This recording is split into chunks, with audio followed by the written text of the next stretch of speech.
your cat about gun safety. Okay? But we're not going to talk about gun safety. We're going to talk something a little bit more wholesome. How to talk to your cat about online safety.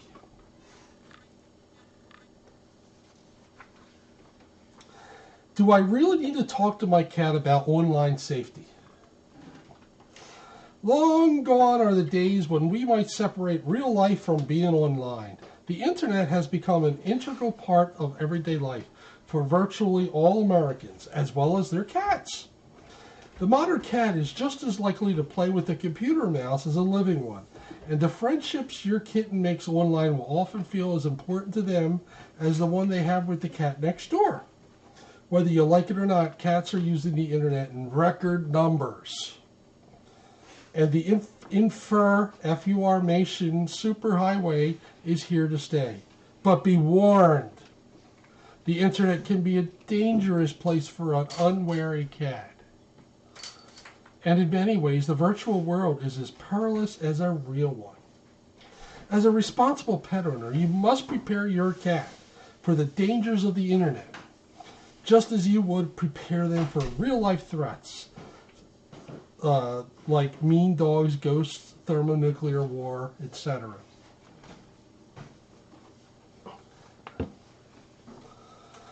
What are some of the threats that a cat might face on the internet?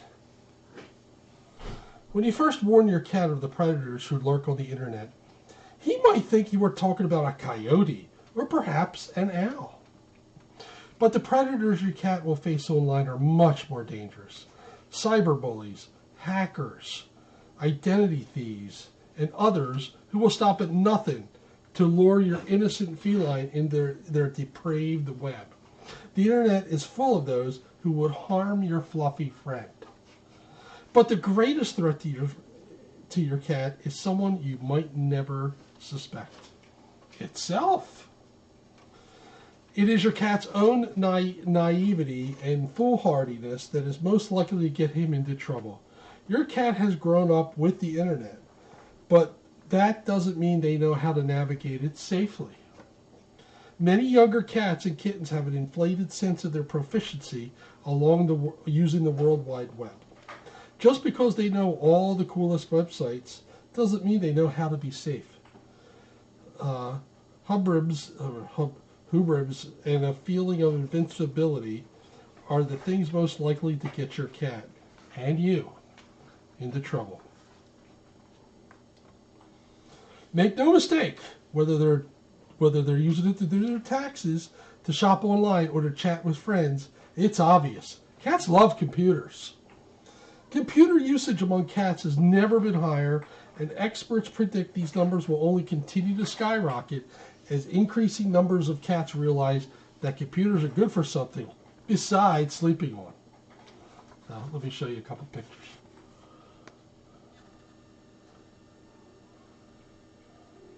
And then advice from our experts.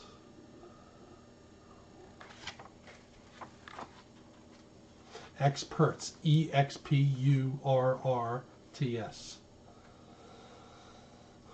Why does my cat need to use the internet? Can't they just play with yarn like cats used to do?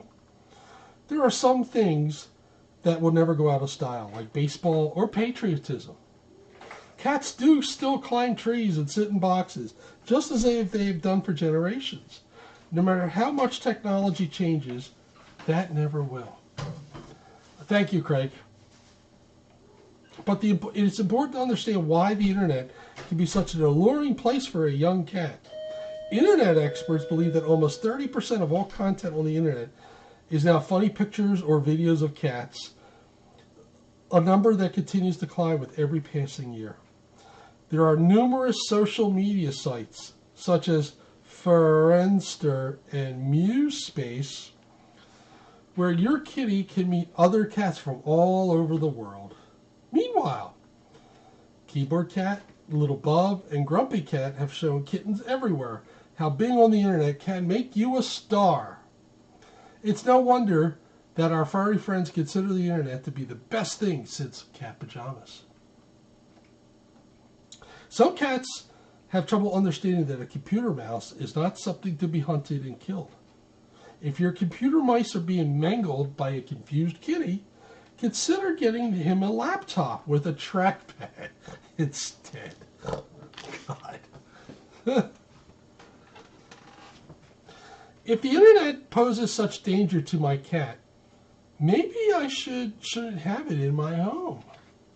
Unplugging from the World Wide Web might seem like a fine idea at first, but our research has shown that this may not have the P-A-W, positive effect you're hoping for.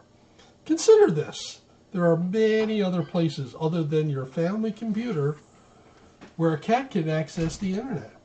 Schools, libraries, and their smartphones all offer your cat easy access to the internet and beyond.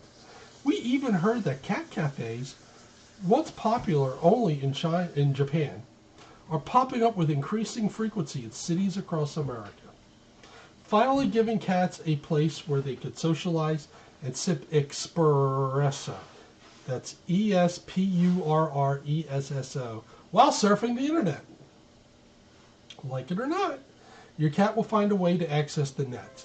You need to make sure their web surfing happens at home, where you get to set the rules and monitor their behavior. To do so otherwise would be unfortunate, possibly even a catastrophe. Oh, these puns. Should I let my cat play online games over the internet? I've heard some of them can get addictive. Online video games should be avoided at all costs. Gamers may claim that these activities are harmless fun and can be a good way to meet friends over the internet. One of the most popular, World of Warcat, boasts of having subscribers in excess of 10 million. While the sheer volume of cats ensnarled by games like this is a testament to how addictive online games can be, the greatest danger is not the possibility of addiction or even the threat posed by many predators who use the games to meet unsuspecting kittens.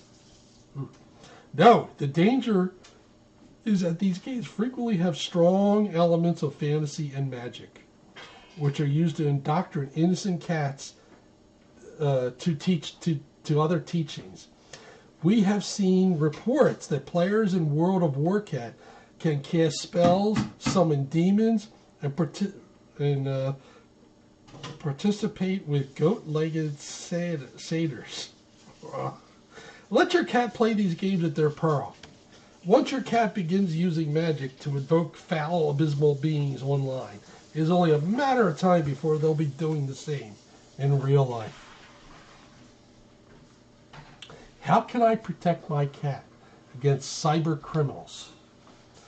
Crime has come a long way since the founding of the American Association of Patriots. No longer when we think of criminals do we picture a swarthy, shifty-eyed... Oh, no, this is not good. The tiny criminal living inside your computer could be somebody trying to steal your credit card number. It could be a con artist claiming to be a deposed prince. Or it could be somebody out to kidnap your cat in order to sell them to some heathen sheik's sex harem. Oh, that's not good. It may seem impossible to protect your cat against the masses desperate to steal a piece of greatness. But with only a few lessons, your cat will exponentially be safer against those who would do them harm. Here are some tips to help prevent your cat from falling victim to the most common types of cybercrime. Let me just read some of this because I have to censor this a little bit because some of this is not good. Hello, Nance.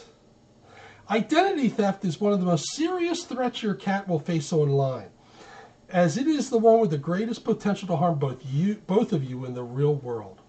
Cyber criminals are everywhere on the internet, just waiting for your cat to slip up and leak sensitive details about their private life, or yours. You may think that someone stealing your cat's identity is not a concern, especially if, like 68% of cats, they don't have a checking account or a major credit card. However, we have heard countless tales of cats using their owner's credit cards without permission. I see a cat B. Attempting to buy cans of illegally caught bluefin tuna or high-quality Colombian catnip from the darknet websites that are no more than a front to steal financial information from unwary felines.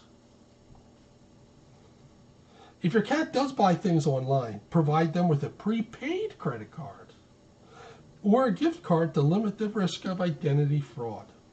And by giving them a small amount of money that can be in charge of, you also help them, teach them an important lesson about living on a budget, an invaluable skill for any human or cat. I don't know, random person. I think this is written for the cats. They might have a different opinion. Talk to your cat about being careful about giving out their personal information. Teach them to be aware of the different types of data the websites might legitimately ask for and which requests should cause them to puff their fur in alarm. Information such as their date of birth or their zip code are usually okay. But if a website asks your cat for their full address or their microchip ID number, make sure your cat understands they should check with you before proceeding. Review your cat's passwords to make sure they can't be easily hacked. Many cats will use the names of their owners as their password. A sweet sentiment, but not a safe one, as that information is easily found online. Also, discourage your cat from choosing commonly used passwords, such as mew, meow, mrow, 123456, and password. Research by computer security company Kaspersky Labs shows that 97% of cats choose one of these 5 passwords. By letting your cat use a weak password such as these, you are leaving yourself just as vulnerable to criminals as if you handed a copy of your house key to every burglar you meet. Lastly, be aware of the ways your cat's internet activity might help regular, real-world criminals. At this very moment, your cat may be sharing your location without your knowledge, broadcasting to the entire world that your house is empty and undefended. Some tech-savvy criminals have been known to monitor the social media app Foursquare, which encourages cats to post updates of their location when they're out and about. Once the criminals see your kitty is not at home to protect the property, they know the house is unguarded and is a ripe target for burglary, cat or human. My cat wants to get a smartphone. What do I do? The decision to buy your cat a smartphone is not one to be taken lightly. If your home computer is a portal to a dangerous world, the smartphone is one they'll keep with them at all times, using it largely unsupervised. The always-on nature of phones makes it easier for your cat to connect to friend and foe alike. And despite not being as powerful as your home computer, in many ways a smartphone can be far more dangerous. The ease with which your cat can take and share photos and the plethora of potentially dangerous programs for their phone, often called apps, provide an additional level of concern. Finally, be aware that the risks your cat takes by owning a smartphone are not limited to those on the World Wide Web. Cats who own smartphones are at significantly greater risk for involvement in car accidents than those who are not. While driving and using their phones may be everyday activities for most cats, just because they are familiar does not mean they can't be dangerous, and combined the two can be deadly. I'm going to get a drink. I'll be right back.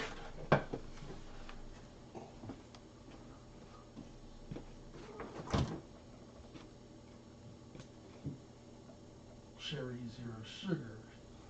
Yep, that'll work. Sparkling blackberry.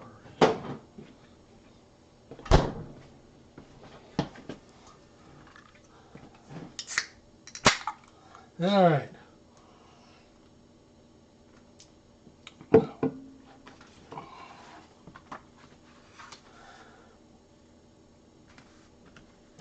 Why are so many cats posting pictures of themselves on the internet? Should I be worried about my cat doing this? The phenomenon of cats taking pictures of themselves, or self-furries, has become one of the most popular activities for cats to engage in online. To their owners, such behavior may seem silly, self-indulgent, or even vain. But self-furries are not necessarily a bad thing. Eating disorders and body dysmorphia, all right, are at record levels, largely due to our cats being exposed from kittenhood to unrealistic standards of cuteness in the media. From the centerfolds in Cat Fancy to the stars of cat food commercials, modern kittens are inundated with images of feline beauty that are almost impossible to achieve. The taking and sharing of self-furries can act as a way for your cat to bolster their self-esteem, get support from their friends, and foster a healthy catitude about their appearance. However, this doesn't mean self-furries aren't without risk. You could speak to your cat about exercising caution with regard to the pictures they take and with whom they share them. Over 60% of kittens reported experiencing pressure to take risque or even naked pictures of themselves on at least one occasion. Even if your kitty trusts that the cat they're sending their self-furries won't share them, what about the cat's friend? What if a bird swooped down and stole the cat's phone while they weren't looking? There are countless websites on the internet featuring cats whose innocent self-furries have been collected by other people. And once a picture has been shared on the internet, it can't be removed. The best rule of thumb is to teach your cat never to take a photo they wouldn't feel comfortable sharing with the whole world. Thank you, Jesse. I appreciate that. Let me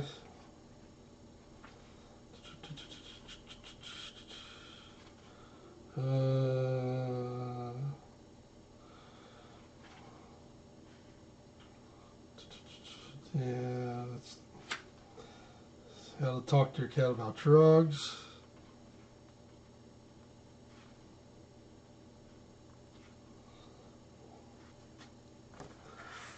This might be good. What does it mean if my cat builds up a tolerance to catnip? The use of catnip can start out harmlessly enough, or so it may seem. You buy a few flakes of it, sprinkle it on the ground, and your cat begins to rolling around in it like the silliest little kitty in the world. But what happens next time? Or the time after that? Every time your cat uses catnip, they become a little more numb to its effects. Soon rolling around in it isn't enough. Next, they'll need to bite the stems of the catnip plant to get that. After that comes snorting it. Then it's only a matter of time until your cat is shivering behind the dumpster at PetSmart, using FIV-infected needles to... that's not good. This is the inevitable end to any cat foolish enough to partake in drugs. Yeah, I don't like the FIV joke, so that's why I stop, Let me see what else is in here. I have to be careful because some of the content in here is not great, but some of it is really, really funny. This might be interesting. I have random, but they don't really answer me too much. How to talk to your cat about post-apocalyptic survival. Do I really need to talk to my cat about preparing for the collapse of civilization? Thank you, Susie. You may think you don't need to teach your cat about the skills of doomsday preparation. After all, with their enhanced night vision, their superior balance, their natural stealthiness, and their cute little whiskers, what creature could possibly be better engineered to survive a catastrophe, a cat catastrophe? But the unfortunate truth is that years of enjoying the spoils of city life, coupled with a growing dependence on technology, have turned the cat soft. And not just their furry bellies. Many modern cats have all but forgotten the core technologies for survival that were once common knowledge among their species, leaving them ill-equipped for the hardships they'll face following a global-scale disaster. From a scarcity of food and water to the difficulty of finding good boxes to sit in.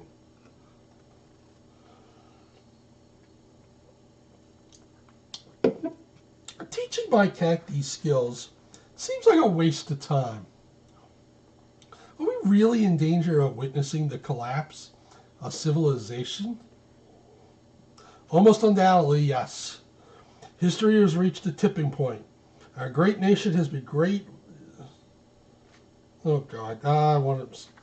See, this is why I have to skip some of these things, because it gets a little political. I mean, you know, it's funny when it's not. What is the best way to teach my cat the skills they'll need? The good news is that teaching your cat the basics of the wilderness survival doesn't have to be a chore. While cats can be difficult to train, they are also naturally curious. Contrary to the famous saying, in this case, curiosity can actually save your cat's life. The key is nurturing this curiosity and making games to help them learn the fundamental techniques they'll need to survive. After all, you can't spell fundamentals without F-U-N. Instead of presenting your cat with a toy mouse to play with, have your cat bat around the iodine tablets we'll use to purify tainted water. Rather than having your cat chase a laser pointer. Teach her how to hotwire an abandoned car. By using techniques like these, the sky's the limit for the amount of life-saving information you can impart to your kitty. Remember, if you do it right, disaster preparation will be an amusing experience for both you and the cat.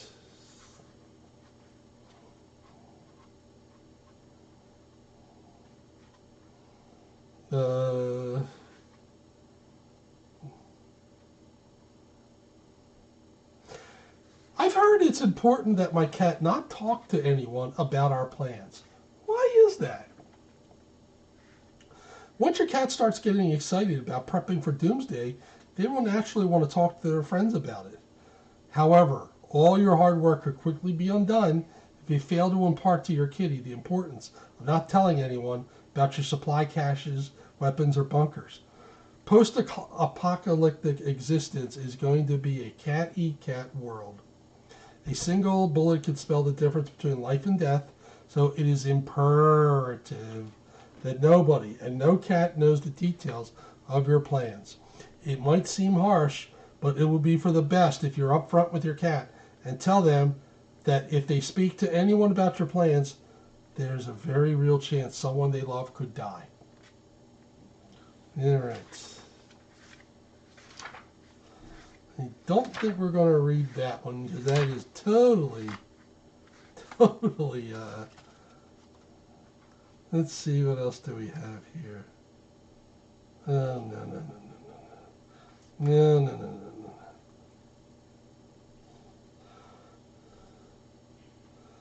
Oh, I don't.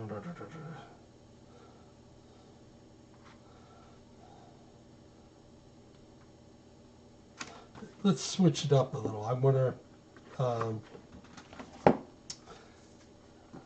read You Need More Sleep. Advice from cats.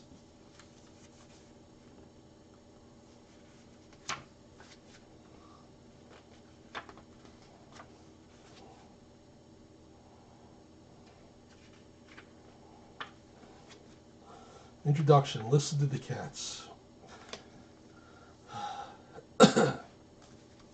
How many times have you felt overwhelmed by life only to look over and see your cat sprawled out on your coffee table enjoying hour 5 of his third nap of the day?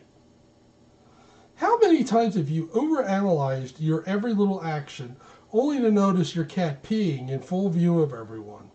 Sometimes locking eyes with you to say, "What's up?" How many times have you been stymied by indecision only to watch your cat walk straight up to a glass and slap it to the floor because it's Tuesday and things have to get done?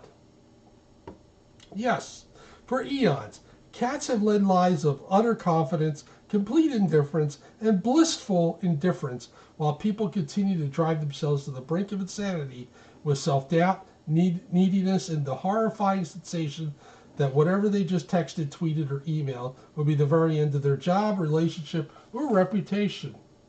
But fear not, fretting human. The cats are here to help. Yes, for the first time in history, our feline betters have gathered all of their wisdom, philosophy, and unwavering belief that their way is the only way into life-altering, ego-enhancing guide. Whether it's coping with romance, surviving a social gathering, or clawing your way to the top of the corporate ladder, only to realize you can't get down, the cats in this book will show you how to achieve serenity, certainly and almost preternatural self-involvement, even if you choose to do any of it while proudly strutting around naked. So, start reading this book and embark on a new chapter of your own life. And maybe next time when you see a cat doing its thing, you could tell them, yes, yes, that's how I should live. Then knowingly smile as he ignores everything you just said. Chapter 1, Personal Relationships. Always stay 30 feet from a loved one. A healthy relationship is almost about being together as it is about personal space. And the best way to accomplish the latter is by never, ever sitting still. If your partner enters the room, get up and leave. If they follow you, make for the stairs. If they pursue, do a hard turn into the bedroom. Bank off the dresser, double back into the hall, careen into the home office, swipe the workstation clean. Fall into a wastebasket and go down the stairs. Keep running until they go to work and you get the 8 hours of peace alone you both need for love to bloom. Show you care with homemade gifts. Oh, this should be good. Nothing says I love you without actually having to say those words, like a homemade gift. Your partner will appreciate the thought and time you took in creating it. You'll appreciate that you have what it takes to bring down a raven. Just make sure the gift is intact. After all, you wouldn't want to bring half a cake to a party, so why bring something missing its head? Or, if that seems like too much work, you could give your loved one the greatest gift of all, yourself. After you've rolled around in some tape and ribbons they forgot to put away. Next, keep changing when and where you like to be touched. Like a viral outbreak, a loving relationship needs to keep mutating to survive and thrive. Hence why it's imperative you keep surprising someone with what you suddenly don't like now. Such fickleness gives a partnership that invigorating spark that can only come from recoiling from their touch, only to return for kisses and caresses an hour later while they're still in the toilet.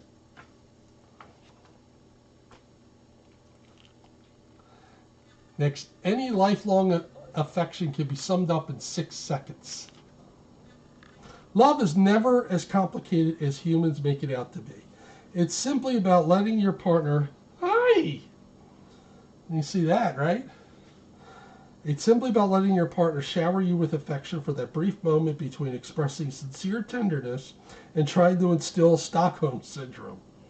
At which point you can choose either to escape or stay put until their legs go dead and the need to pee assumes DEFCON 1 status, highlighting another of life's key lessons. With great love comes great sacrifice. Yes, Holly.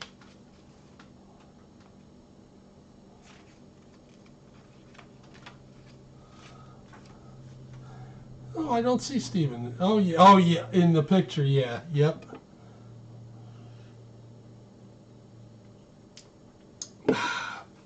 Next chapter is Smother with Intent, not Love. Never be excessive in your affections. The more you share your feelings, the more common and valueless they become. Rather, keep such displays infrequent yet purposeful. Press your head against your person's chin, often with surprising force. Lick not just their nose, but their nostril to remind them how weird that can be in public.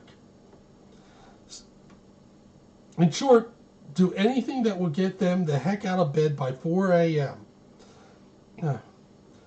At which time they really should be up making your breakfast, or you would pronounce legally dead.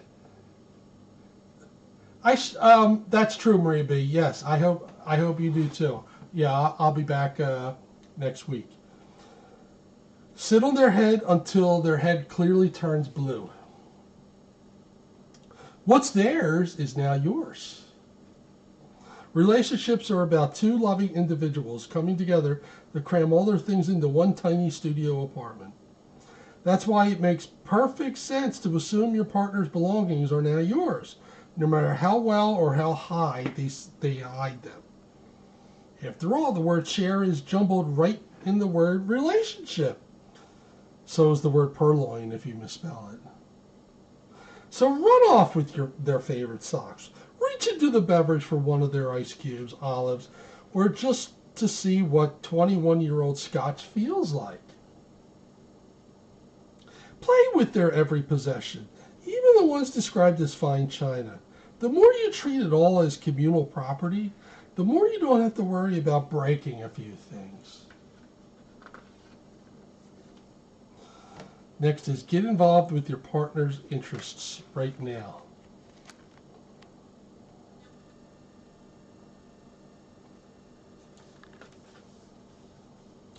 Sure, you never played chess before, but why not jump on the board, move a few pieces, and see how it feels? Sure, you've never had Kobe beef before, but when in Rome and near your partner's plate, why not give it a try? Sure, you've never shaved before, but why not help your partner do it by constantly batting the razor on their face in the right direction? Share in your partner's interests, and the two of you will grow even closer. Or they will lock you in the bedroom, in which case you should figure out how to play solitaire on their iPad.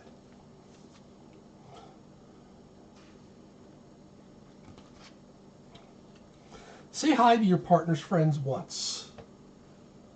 This doesn't mean once every time they visit. That means once as you walk into the room where they're all sitting.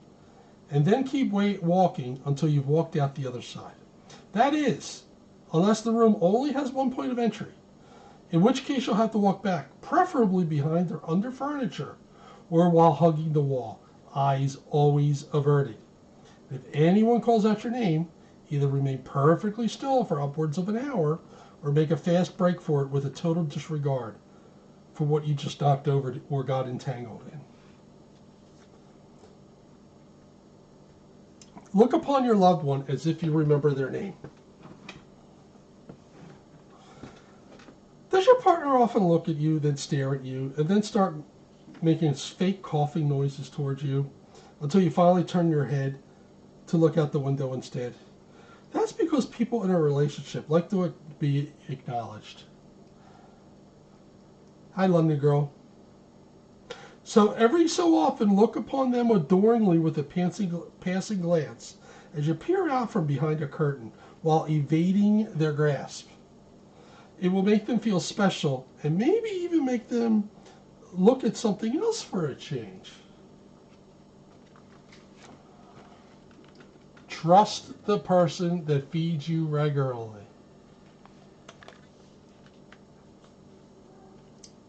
Some people lie, some people disappoint, and some people are so dumb they make the Three Stooges look like architects of the Manhattan Project by comparison. But anyone who wakes up every day to make sure you are properly fed is the very person you can trust with all of your heart. Unless they go to the bathroom first, or make their own breakfast first, or suddenly switch food brands on you, or try to hide a pill in your breakfast, or place your water too close to your food, or don't let you eat someone else's food when you're done with yours. Then it's like you're all alone in this world.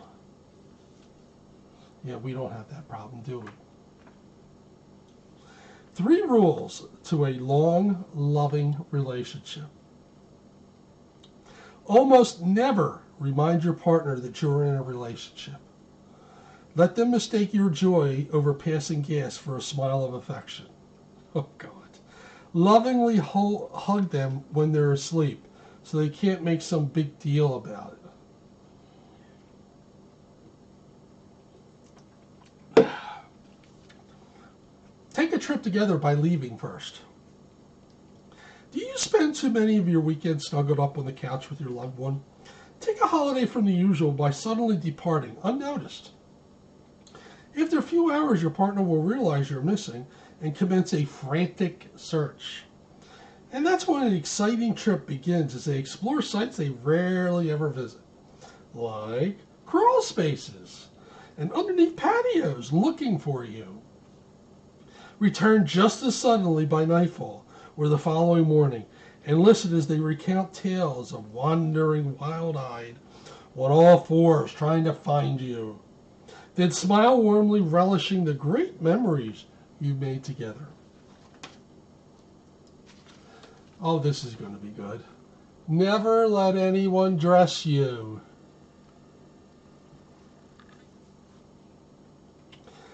Everyone thinks they have excellent taste in fashion, and no one appreciates full-on nudity these days. But your appearance is your statement alone, so don't let anyone decide otherwise. Keep bobbing your head so that your partner can't apply a sweater, birthday hat, or God help you, reindeer antlers. Immediately remove any clothes by flailing your limbs while scrambling in a tight circle, as if 100% cotton burns. Give your personal look, hi Holly. Give your personal look as if to say that that loud sound they just heard was your soul shattering.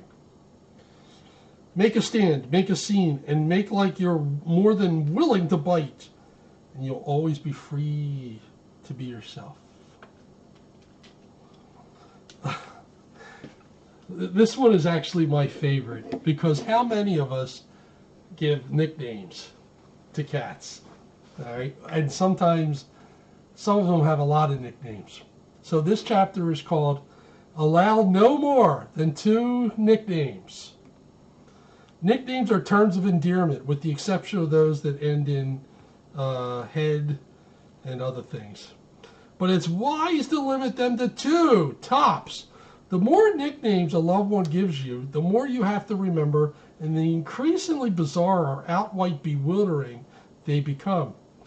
Until one day you're responding to something like "booza waza waza wazoo" in public, forcing you to leave years of carefully cultivated dignity and hard-earned respect on the floor, like so many hacked-up toiletries.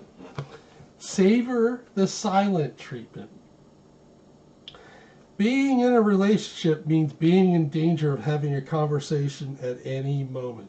Whether you're trying to have dinner, stare blankly out a window, or hide in the garage. But sometimes all chatter stops because of a disagreement that you have no knowledge of because you weren't paying attention. And that's when you should make the most of your silence. Gather your thoughts, recharge your batteries, focus on you, and wake up every few hours to see if they've stormed off the couch in a huff yet, allowing you to stretch out even more.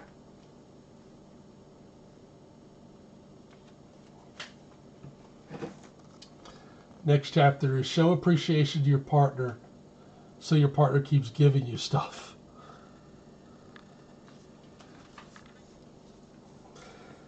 There is a word we cats have when we want to say thank you, but we all forget what it is. Still, it's important to show some nod of appreciation when your partner does something special for you, like get you a toy, or even better, 2 toys. Even one of them is actually an inhaler they bought for themselves. Otherwise, your person will stop getting you anything at all, leaving you with nothing to do but desperately convince yourself that the game bat around the recently discarded bandage has all the continental elegance of high stakes baccarat.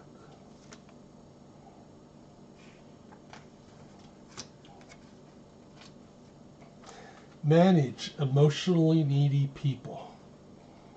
Certain individuals require constant attention, even if you just walked by them in the last few hours. And such And such selfish demands on your time and your ability to withhold digging into their wrist can be exhausting. So take longer the next time they call you, waiting until their voice gives out, or they notice you fell asleep. Be unavailable by wedging yourself behind furniture. Ignore such desperate entreaties as, "But I pay all your food and medicine." The more you remove yourself, the more they'll realize such emotional vampirism is what a dog is for. Personal space means your space, not theirs. The closed door, the locked bathroom, the drawn shower curtain. Why would people you spend every day with, people who pick their nose or do far worse, as if you can't see them a mere 3 feet away, suddenly want their privacy? Because they're up to something. And it's your right to demand to know what they're hiding until they open the door and you remember that you have far better things to do. Yeah. I think we all have the cats following everybody in the bathroom. Next is called Steer the Evening as the Third Wheel. Look at that kitty. That kitty looks a lot like the dearly departed Bella, if you ever remember Bella here. She was kind of a big deal. Currently not in a relationship? Then make a significant impact on someone else's. When your two friends start to get close, squeeze in to show that you're the spackling paste in their love joint. When they start to get it, when they decide to take it to,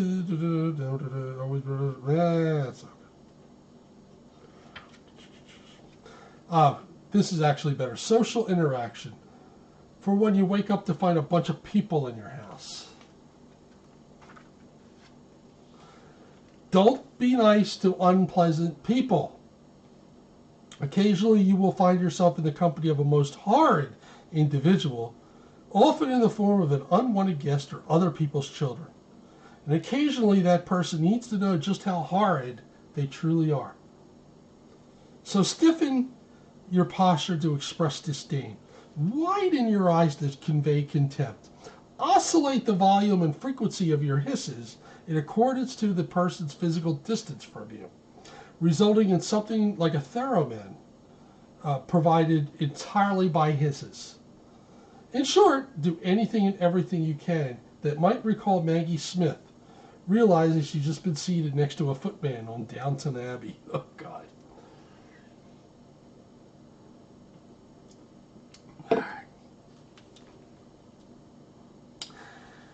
Keep the number of friends you have to a number between 1 and 0.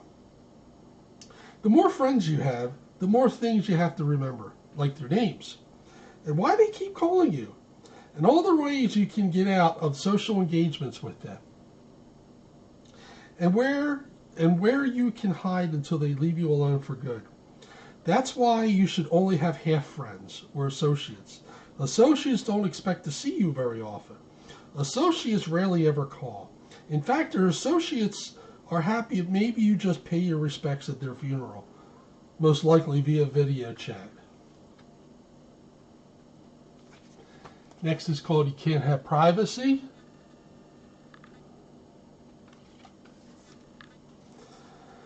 There was a time when humiliation was a private family affair to be brought up at Thanksgiving in front of guests.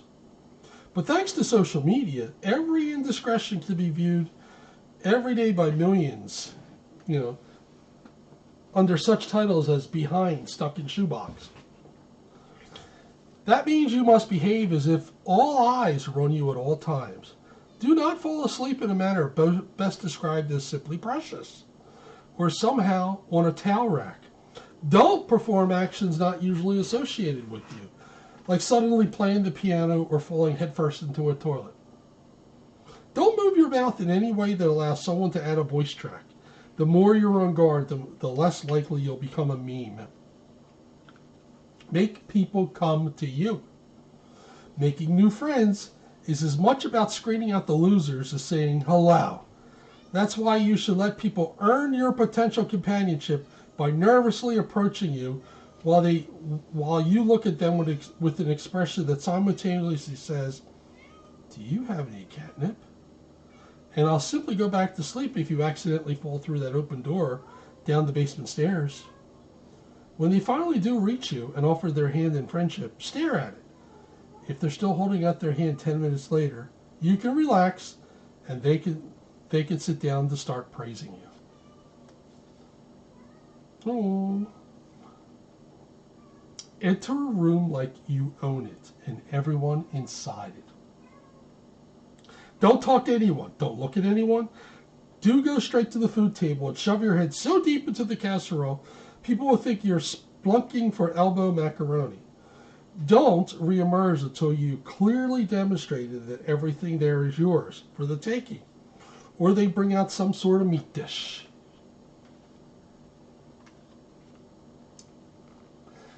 Dismiss everyone equally. If you divide your world into friends and best friends, then you'll have some people who feel a little hurt and other people who feel a little too comfortable asking you for favors like, "Get off me." However, if you view everyone as beneath you equally and make sure that view is from several miles above with an indifferent gaze, not only will you be applauded for your fairness and egalitarian outlook, but you will also instill a very clear pecking order that even the biggest idiots, which you will now see as everybody, can easily understand. Steady eye contact is all the listening you ever have to do. Do you get annoyed when people talk, especially about themselves and not enough when there's food, about when there's food? Fortunately, most people don't expect you to say anything in return. They just want to know they're being heard by someone who isn't their mother. That way, they're not being constantly interrupted by, "I told you so." So whenever someone opens up to you, look them right in the eye, climb right onto their chest, and nod every 2 minutes or so. Then go to the kitchen because really, you deserve food or a drink more than you ever know. Keep sizing people up. People are a mercurial lot. One day they couldn't be happier to see you. The next day they're screaming at you while surrounded by the shredded remains of something they keep calling my birth certificate, my only birth certificate. In other words, you never know where you may stand with anyone. Therefore, it's wise to keep a big distance, but a close watch on others at all times, throwing off any suspicion of judgment with an expression of utter boredom that indicates you might yawn should they suddenly burst into flames. After all, even the calmest, happiest person today may be the very one sobbing over 6 shattered antique vases, saying, "It's like you hate me," tomorrow. All right. I'm going to read 2 more pages, and then I'm going to call it a night, because I'm a little tired. You know, that one of the things is that it zapped me of my, endurance. So, what I plan to do is, go to bed when I get home. So I'm going to read a couple more pages, and then we're going to call it a night. The next page is called Be Adorable. Adorable is inviting. Adorable is magnetic. Adorable wins people over. Adorable gets everyone on your side. Adorable makes it impossible for anyone to ever be mad at you when they go fix you a bowl of tuna, only for you to gnaw happily on the porterhouse they thought they were going to have for dinner. Be adorable and be in charge. Don't let anyone talk to you. You have learned opinions. You have deeply held convictions. But what you don't have is a voice that sounds like a cartoon character with 2 neurons and a slip knot for a brain. Yet, if you don't speak your mind, someone else will speak it for you, often in that exact tone. Then others will actually believe you regularly say things as, "Nom, nom, nom, nom, nom. Me love hugs, and I has accidentally taken a toilet bath again." All right. So, one more page. It's only about 3 sentences, and we're going to call it a night. It's called You're Not Missing Much. Worried that everyone is having a better time than you? Stop assuming that you're missing out on some great story and just sleep for 16 hours straight. Then, when you wake up at 2 a.m., you'll see that everyone else is lying in bed, doing absolutely nothing, proving once again what every cat already knows. The world, in fact, does not go on without you. All right, I'm going to read one more, just one more, and then I'm going to go. So it's called "Okay." It's okay to be shy. Do crowds of people make you wish for a sudden worm or sinkhole to make them all go away? Not everyone can be a social animal, but by continually alternating between three-party locations, the table where there is food, the bathroom where solitude is expecting, and the window where you can stare out at something besides the middle distance, your own feet or the exit, you will look like you're making the rounds when you're really trying to figure out how you got this torturous cycle in the first place. So I appreciate that, and we are going to end it there. And I think we will continue with that, and I think we're also going to continue with Basil's quest next week. Still about halfway to go in it. So thanks, everybody. I appreciate you with the welcome back. I'm glad to be back. You know, I just need to build up some stamina because, like I said, this took a lot out of me. So have a good night, everybody, and I will talk to you next week. Happy Easter and happy Passover to everybody.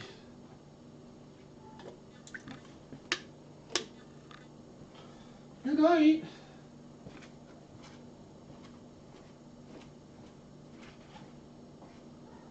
Good night, Alma. You know, Alma, I thought we gave those to you, but now I'm thinking we might not because I think I found